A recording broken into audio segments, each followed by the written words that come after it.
Assalamualaikum warahmatullahi wabarakatuh. Perkenalkan, kami dari kelompok 5.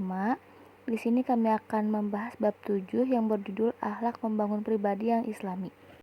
Sebelum memaparkan materinya, di sini saya akan memperkenalkan rekan-rekan saya terlebih dahulu. Yang pertama yaitu Rahmat Ramdhani dengan NPM 243403111008. Yang selanjutnya yaitu Halda Sofatul Ula dengan NPM 243403111321. Selanjutnya yaitu dengan saya sendiri, Aura Zahwana Mira dengan NPM 243403111322. Selanjutnya yaitu Gina Yuniah dengan NPM 243403111329. Yang terakhir Reva Sri Anjani dengan NPM 243403111330. Kata akhlak secara etimologis berasal dari bahasa Arab yaitu akhlakun. Kata akhlak bentuknya jamak dari kata hulukun yang memiliki arti sifat, tabiat, adat kebiasaan, perangai, watak, adab, dan budi pekerti yang melekat pada diri seseorang. Sedangkan akhlak secara terminologi terdapat beberapa pendapat para ahli, diantaranya adalah sebagai berikut. Yang pertama dari Imam Al-Ghazali, akhlak adalah sifat yang tertanam dalam jiwa yang menimbulkan perbuatan-perbuatan dengan gampang dan mudah tanpa memerlukan pemikiran dan pertimbangan. Yang kedua yaitu dari Ibrahim Anis, akhlak adalah sifat yang tertanam dalam jiwa yang dengannya lahirlah macam-macam perbuatan baik atau buruk tanpa membutuhkan pemikiran dan pertimbangan. Yang ketiga yaitu Abdul Karim Jaidan, akhlak adalah nilai-nilai dan sifat-sifat yang tertanam dalam jiwa yang dengan sorotan dan timbangannya seseorang dapat menilai perbuatannya baik atau buruk untuk kemudian memilih melakukan atau meninggalkannya. Yang keempat yaitu Ibnu Maskawai. Beliau berpendapat bahwa akhlak adalah suatu sifat yang sudah tertanam dalam jiwa yang mampu mendorong untuk melakukan segala perbuatan tanpa perlu memerlukan pemikiran serta pertimbangan. Dari pendapat para ahli di atas, dapat ditarik kesimpulan bahwa perbuatan manusia bisa dikategorikan kepada akhlak jika memenuhi syarat-syarat berikut. Yang pertama yaitu perbuatan itu dilakukan berulang-ulang. Apabila perbuatan itu hanya dilakukan sesekali saja, maka tidak dapat disebut akhlak. Yang kedua yaitu perbuatan itu timbul dengan mudah tanpa dipikir atau diteliti terlebih dahulu sehingga benar-benar merupakan suatu kebiasaan. Jika perbuatan itu timbul karena terpaksa atau setelah dipikir dan dipertimbangkan terlebih dahulu secara matang, maka tidak disebut akhlak tanpa memerlukan pikiran lagi. Selanjutnya yaitu sumber akhlak. Agama Islam mengajarkan kepada umat manusia untuk selalu menjaga hubungan baik dengan Allah Subhanahu wa Ta'ala, dengan sesama manusia maupun dengan lingkungan, atau sering disebut hablum minallah dan hablum minannas.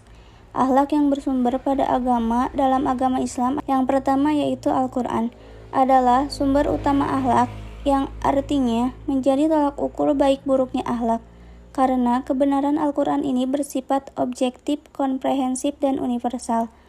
Al-Quran sebagai sumber hukum dan peraturan yang mengatur semua hal yang berkaitan dengan manusia seperti tingkah laku dan akhlak, halal dan haram, apa yang boleh dilakukan dan apa yang tidak boleh dilakukan. Al-Quran juga mengajak manusia supaya berilmu, berhati lembut, berjiwa mulia, sabar, tekun, berjihad, dan bersilaturahmi. Yang kedua yaitu As-Sunnah. Sumber akhlak dari As-Sunnah dapat diketahui norma-norma baik dan buruk bagi akhlak dalam Islam.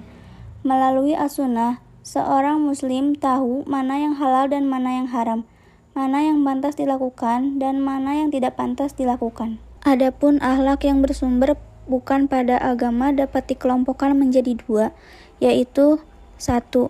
Insting atau suara hati kecil naluri manusia yang dilakukan secara spontan dan dapat membedakan, baik itu perbuatan terpuji maupun perbuatan tercela. Yang kedua, pengalaman adalah proses belajar manusia dalam mengetahui, merasakan, menjalani kehidupan secara berulang-ulang. Sehingga baik dan buruknya perbuatan manusia tergantung dari hasil pengalaman manusia dalam menempuh kehidupan. Perkembangan zaman akan selalu berubah dan berbeda sehingga dapat mempengaruhi norma dalam bermasyarakat. Selanjutnya yaitu pembagian akhlak. Dalam Islam, berdasarkan pada sifat akhlak dibagi pada dua bagian. Pertama, akhlak mahmudah. Akhlak mahmudah adalah akhlak yang baik dan terpuji. Akhlak ini merupakan salah satu ajaran penting dalam Islam. Akhlak mahmudah dapat tercermin dalam sikap dan tingkah laku, serta ucapan yang baik. Akhlak mahmudah merupakan sifat atau karakter yang harus dicapai oleh setiap muslim. Adapun contoh akhlak mahmudah yaitu yang pertama sabar, kedua ikhlas, ketiga jujur, keempat pemaaf, kelima pemurah. Yang terakhir yaitu menepati janji. Selanjutnya yaitu akhlak majmumah, adalah akhlak yang tercela atau buruk. Akhlak ini tidak dibenarkan oleh agama dan harus dihindari oleh setiap orang.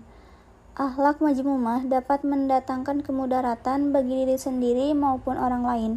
Akhlak majmumah juga dapat membahayakan iman dan mendatangkan dosa. Adapun yang termasuk pada akhlak majmumah ialah sebagai berikut. Yang pertama yaitu riya. Dengan kata lain, riya sama artinya dengan pamer. Yang kedua sum'ah. Ketiga ujub. Keempat takabur.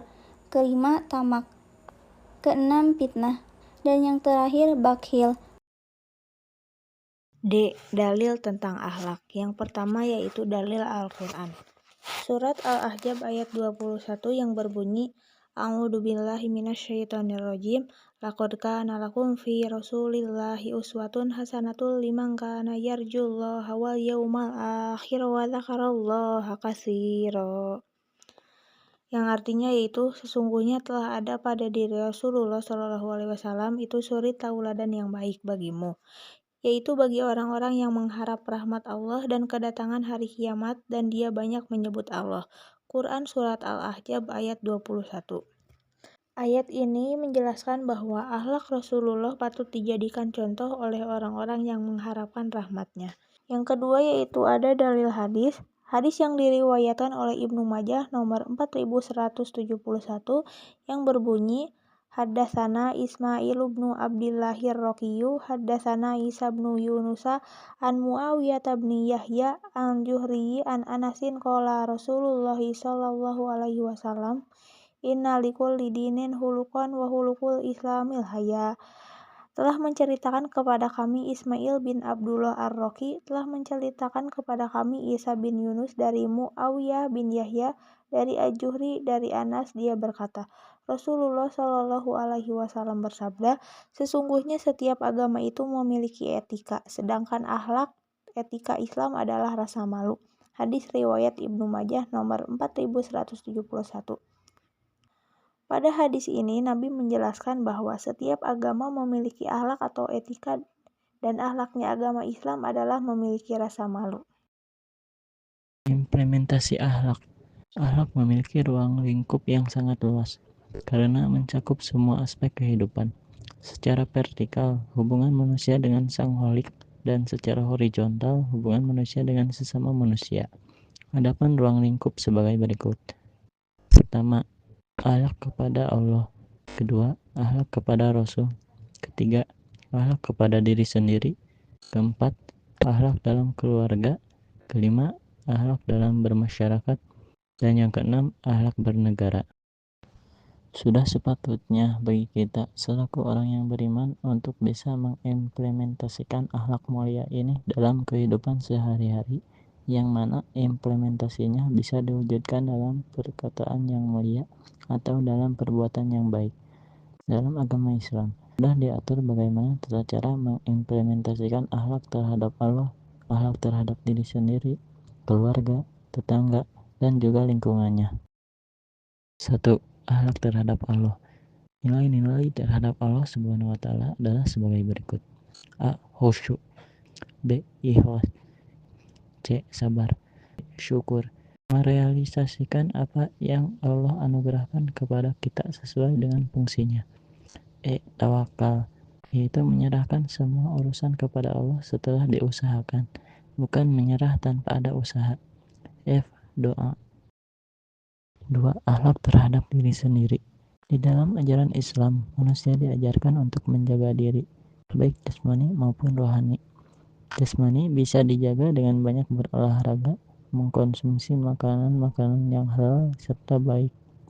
Sedangkan rohani bisa dijaga dengan banyak belajar ilmu agama, mendengarkan nasihat para ulama, membaca Al-Quran serta memahami maknanya. Karena apabila kita mengkonsumsi makanan yang tidak halal dan tidak baik, maka sama halnya kita merusak diri kita sendiri. 3. Akhlak terhadap keluarga. Keluarga adalah masyarakat terkecil yang terdiri dari ayah, ibu, dan anak. Sebagai seorang anak, sudah seharusnya berbuat baik kepada keduanya, karena adanya kita disandarkan kepada keduanya. 4. Akhlak terhadap tetangga atau masyarakat. Sebagai makhluk sosial, tentunya manusia tidak bisa hidup tanpa bantuan orang lain. Dari mulai ia lahir sampai meninggal dunia pasti membutuhkan bantuan orang lain. Oleh karena itu, tentu ia harus selalu memiliki hubungan yang harmonis dengan masyarakat yang ada di sekelilingnya. Ajaran Islam menganjurkan penganutnya berakhlakul karimah terhadap tetangganya, sebagaimana yang dikatakan Imam Al-Ghazali, yaitu A. Memulai mengucapkan salam kepada tetangga. B. Menjenguk tetangga yang sakit. C. Takziah ketika tetangga mendapatkan musibah. D. Mengucapkan selamat pada tetangga jika mereka mendapati kebahagiaan. E. Berserikat dengan mereka dalam kebahagiaan dan saat mendapatkan nikmat. F. Meminta maaf jika berbuat salah. G. Berusaha menundukkan pandangan untuk tidak memandangi istri tetangga yang bukan mahram. H. Menjaga rumah tetangga jika ia pergi. I. Berusaha bersikap baik dan lemah lembut pada anak tetangga. J. Berusaha mengajarkan perkara agama atau dunia yang tetangga tidak ketahui. 5. Akhlak terhadap lingkungan. Lingkungan adalah segala sesuatu yang ada di sekitar kita, seperti binatang, tumbuh-tumbuhan, dan benda-benda mati atau tidak bernyawa. Al-Quran menganjurkan kepada manusia supaya berakhlak terhadap lingkungannya. Artinya, dia tidak berbuat kerusakan. Indikator manusia berakhlak. Manusia terbagi menjadi dua bagian, yaitu manusia yang berakhlak dan manusia yang tidak berakhlak. Manusia berakhlak adalah manusia yang hatinya bersih, suci, dan sehat. Sementara manusia yang tidak berakhlak adalah manusia yang hatinya kotor atau sakit. Akan tetapi, banyak dari manusia yang tidak sadar kalau hatinya sakit. Ada juga yang tahu bahwa hatinya sakit tapi tidak mau mengobatinya. Menurut Imam Al-Ghazali, indikator manusia yang berakhlak adalah adanya iman dalam hatinya. Sebaliknya, indikator orang yang tidak berakhlak adanya perbuatan. Orang yang beriman mempunyai hati yang bersih, ada pelita dalam hatinya yang bersinar, sementara orang kafir hatinya hitam kelam, bahkan tidak hatinya seakan tidak berfungsi. Imam Al-Ghazali juga mengatakan bahwa ada beberapa tanda-tanda manusia yang berakhlak sebagai dikutipkan dari buku PHI, yaitu sebagai berikut. 1. Khusyuk ketika melaksanakan sholat. 2. Berpaling dari hal-hal yang tidak baik, tidak berguna, dan tidak ada faedahnya. 3. Mengabdi hanya kepada Allah. 4. Selalu memuji dan mengagungkan Allah. 5. Bergetar hatinya jika disebut nama Allah. 6. Berjalan di bumi dengan tawadu dan tidak sombong. 7. Bersikap arif dalam menghadapi orang awam. 8. Menghormati tamu. 9. Menghargai dan menghormati tetangga. 10. Tidak menyakiti orang lain.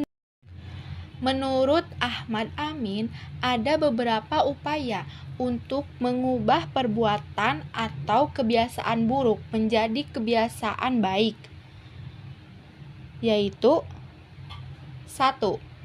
Menyadari akan perbuatan buruk dan bertekad dengan untuk meninggalkannya. 2. Mencari waktu yang tepat dan baik untuk mengubah kebiasaan yang buruk. 3. Menyadari diri segala yang dapat menyebabkan kebiasaan buruk itu berulang. 4. Berusaha untuk tetap istiqomah dalam kebaikan. 5. Menghindari dari diri kebiasaan yang buruk dan meninggalkannya dengan sekaligus. 6. Memilih teman bergaul yang soleh. 7. Menyibukkan diri dengan pekerjaan yang bermanfaat. Jadi, dapat kami simpulkan, untuk membentuk akhlak yang baik, seseorang perlu membiasakan diri dengan perbuatan yang terpuji, mendekatkan diri kepada ajaran agama, serta bergaul dengan lingkungan yang positif. Dengan demikian, akhlak yang baik tidak hanya memberi manfaat bagi diri sendiri, tetapi juga bagi masyarakat secara luas.